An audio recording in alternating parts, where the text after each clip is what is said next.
So as a father, I'm constantly amazed at watching my son grow. We've learned over time the different ways that he takes in information. The books he reads, the play he engages in, the stories we tell him. We're able to see and watch him grow in his own life. He tells himself a story. He creates an understanding of the world around him based on his own new perceptions. Today, I want to tell a story of the concept of environmental racism, and its two branching components of environmental justice and racism. Now, my goal is to help create a better understanding of these concepts, but more importantly, tell a better story that can move our world and our society further. I do offer a trigger warning. Oppression is often managed by systems, behaviors, actions that can create trauma. And even as we learn of this trauma, everyone deals with it differently. The period of enslavement in the United States began in around the early 1600s. And during this time, enslaved Africans were forced and brought over to this new world, forced further into enslavement to tend to a land that isn't their own. Now, these individuals had to also deal with the process, the acclimatization, the seasoning, as Katherine Johnston calls it. Now, much of our society, we're very much aware of the conditions of the system of enslavement, but we don't often discuss what happens to the body and the conditions that happened to the land at the time. Individuals were forced into a space where they had no choice, no recourse to be able to make their own decisions. And this seasoning process, it forced these black bodies into a position where their skin tightened, the contours of their body changed. They had reduction in the ability to maintain their own health conditions. And while the enslavers, these colonizers, knew that all bodies dealt with this process the same, because of the racial conditions of the time, these individuals had no choice. They could not say no. And doubling down on this process was the sexual abuse, the impact, the harm that was forced on many black women of the time from these enslavers and plantation owners, creating a population boom and overpopulation in some areas. This overpopulation forced the land into further soil exhaustion, doubling down on also what happened to the world from the land from being overworked, creating further land infertility.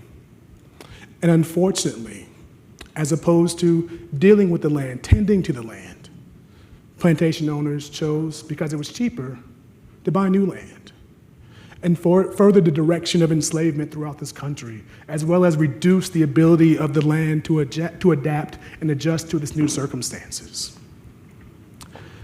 Now, the Civil War did end enslavement, and we did see the beginnings of individuals trying to work and begin as generations to seek a new step forward, to seek more for their lives.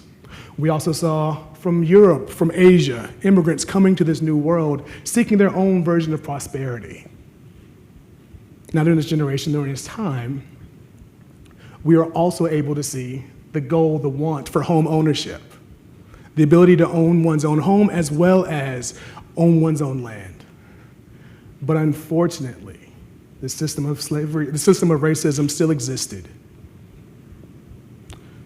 Redlining practices evolved during this time frame. So redlining is this notion, this real estate practice of excluding racial and ethnic minorities from home and land ownership intentionally.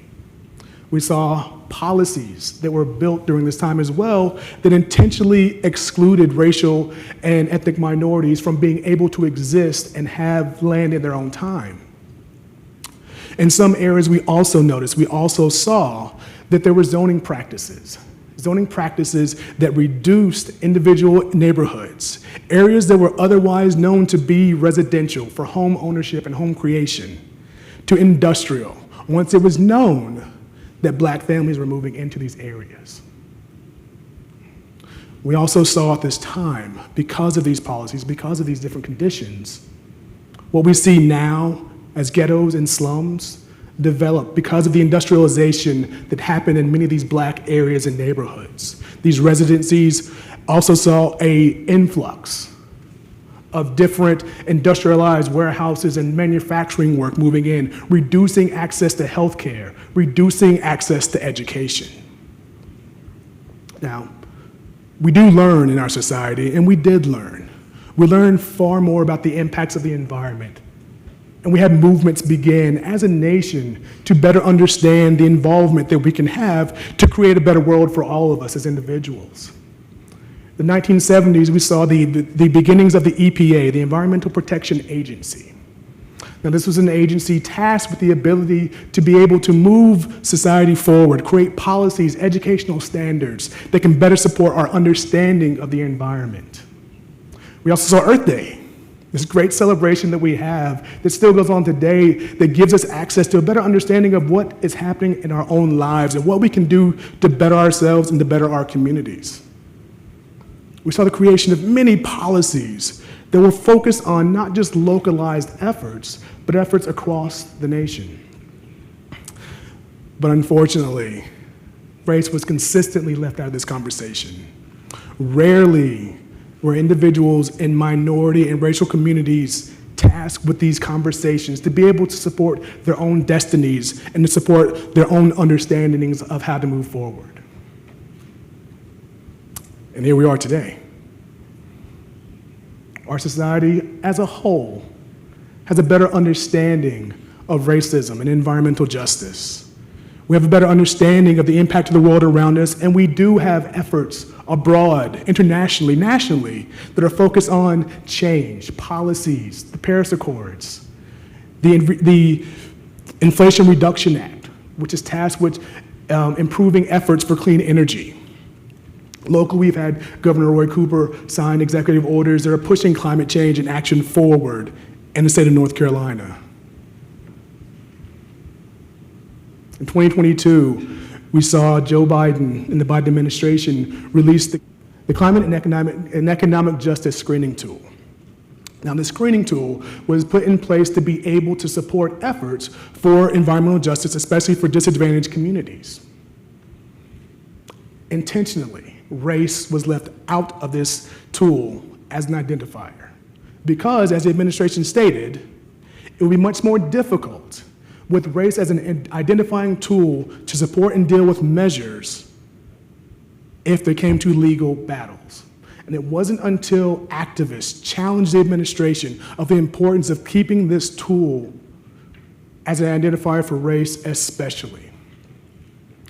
In the Midwest, we see that black individuals make up 10% of the population, but 30% of what's considered to be disadvantaged based off of climate change and economic racism.